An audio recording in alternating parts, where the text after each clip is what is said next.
To operate the dishwasher, pull the dishwasher handle open, fill the dishes and the soap, which is here. The soap is inside, under the sink.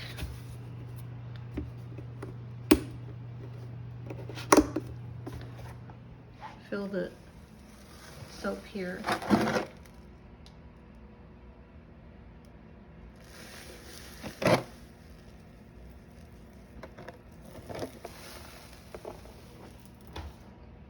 Close the door, push down, and push the button twice on the edge of the door to start.